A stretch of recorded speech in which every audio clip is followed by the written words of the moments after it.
شكرا يا ربي شكرا هديت قلبي شكرا نورت دربي شكرا.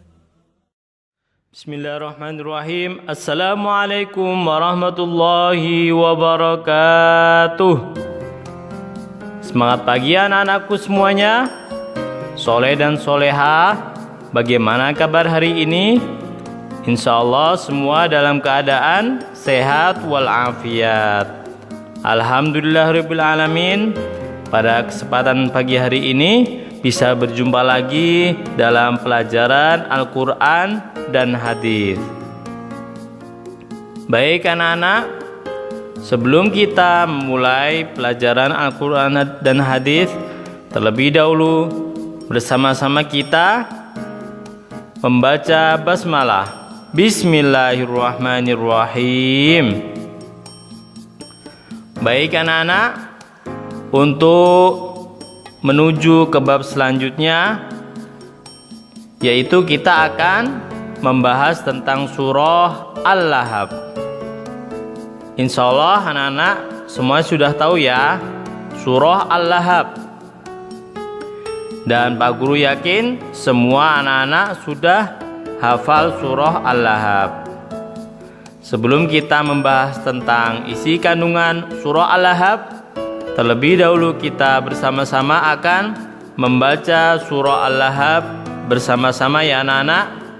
Silahkan nanti kita membaca yang keras. Yuk kita baca bersama-sama. Abata A'udzu billahi minasyaitonir rajim. Bismillahirrahmanirrahim. Tabbat yada abi lahabin wa tab. Ma aghna anhu maluhu wa ma kasab. Sayasla naran dzata lahab. Wa imra'atuhu hammalatal hatab. Fi jidha hablum mim masad. Shadaqallahul azim. Itu tadi surah Al-Lahab ayat 1 sampai ayat 5. Baik anak-anak, selanjutnya kita akan membaca artinya. Artinya, binasalah kedua tangan Abu Lahab dan benar-benar binasa dia. Tidaklah berguna baginya hartanya dan apa yang dia usahakan. Kelak dia akan masuk ke dalam api yang bergejolak atau neraka. Dan begitu pula istrinya, pembawa kayu bakar, penyebar fitnah. Di lehernya ada tali dari sabut yang dipintal.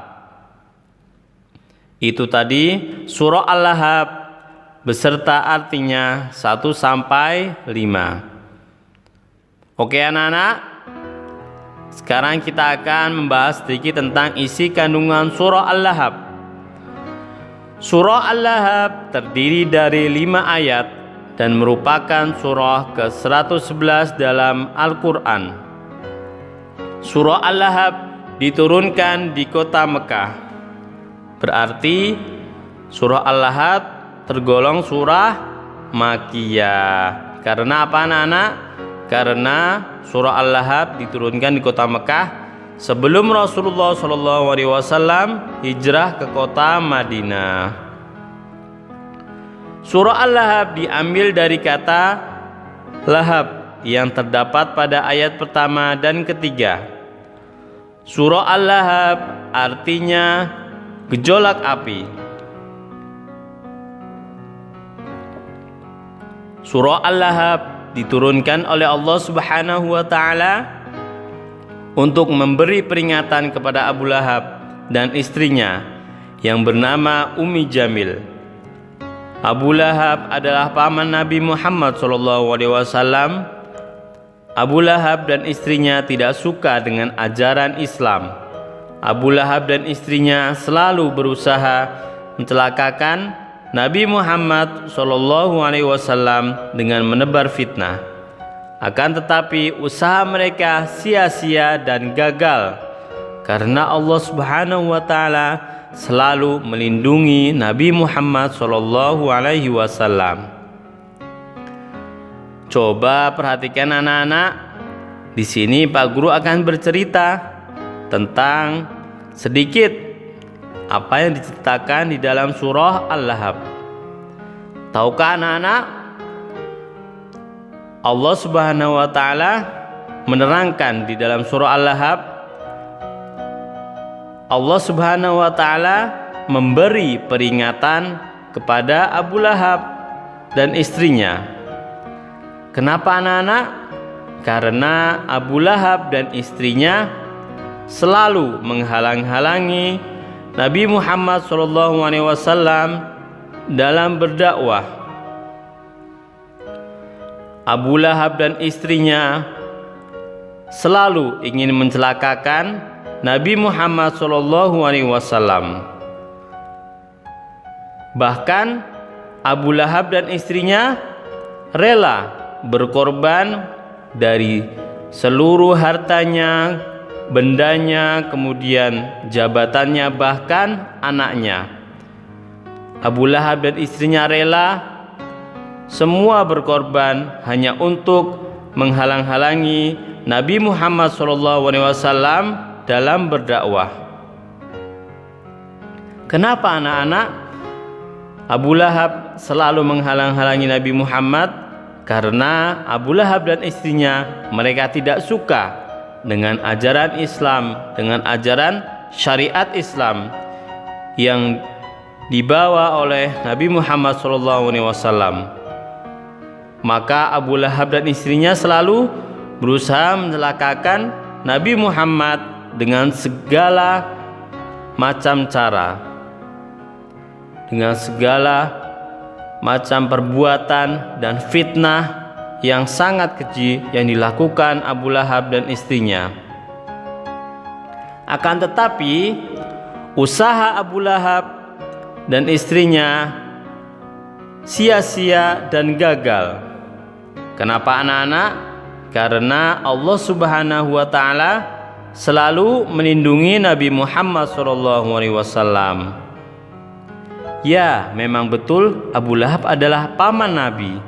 Akan tetapi Abu Lahab sangat jahat.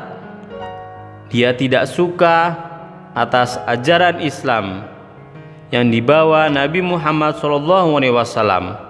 Sehingga atas kebencian itulah Abu Lahab memerangi Nabi Muhammad SAW.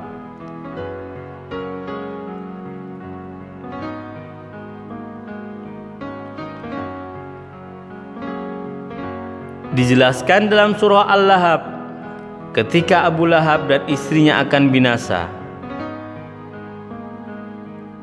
Semua kekayaannya tidak dapat menyelamatkannya. Abu Lahab dan istrinya akan dimasukkan ke dalam api neraka yang bergejolak. Demikian pula Abu Jahal yang menentang ajaran Islam kelak akan mendapatkan azab di akhirat. Maka Allah Subhanahu wa taala mengancam, memberi ancaman kepada Abu Lahab, kelak istrinya akan binasa. Semua apa yang dimiliki Abu Lahab akan binasa dan tidak akan bisa menyelamatkannya, baik dari itu harta, kemudian benda, jabatan serta anaknya. Semuanya tidak akan bisa menyelamatkan Abu Lahab karena Abu Lahab telah berbuat jahat. Dia menghalang-halangi Nabi Muhammad SAW dalam berdakwah. Seperti itu anak-anak, ancaman Allah Subhanahu wa taala kepada Abu Lahab. Kita berdoa ya anak-anak, semoga kita semuanya dan seluruh umat muslim di dunia ini mendapatkan perlindungan dari Allah Subhanahu wa taala, diselamatkan dari neraka dan dimasukkan ke dalam surganya Allah Subhanahu wa taala. Dan Allah Subhanahu wa taala ridho kepada seluruh umat muslim di dunia, khususnya umat Islam, umatnya Nabi Muhammad sallallahu alaihi wasallam. Amin Allahumma amin. Itu tadi anak-anak sedikit penjelasan tentang isi kandungan surah Al-Lahab. Semoga dengan cerita yang ada di dalam surah Al-Lahab kita semuanya bisa mengambil hikmahnya.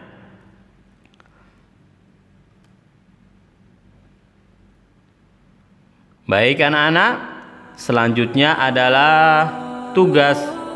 Silakan setelah ini anak-anakku semuanya mengerjakan soal-soal yang sudah Pak Guru buat.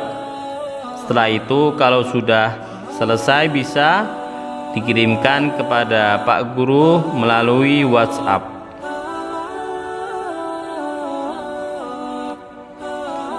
Oke anak-anak, sekian dari Pak Guru. Apabila ada kekurangan dan kekhilafan, Pak Guru mohon maaf yang sebesar-besarnya. Sekian, marilah kita tutup pelajaran Al-Quran hadis ini dengan bacaan hamdalah kifaratul majlis. Alhamdulillahirabbil alamin.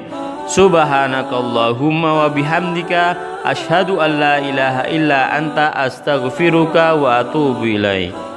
Wassalamualaikum warahmatullahi wabarakatuh.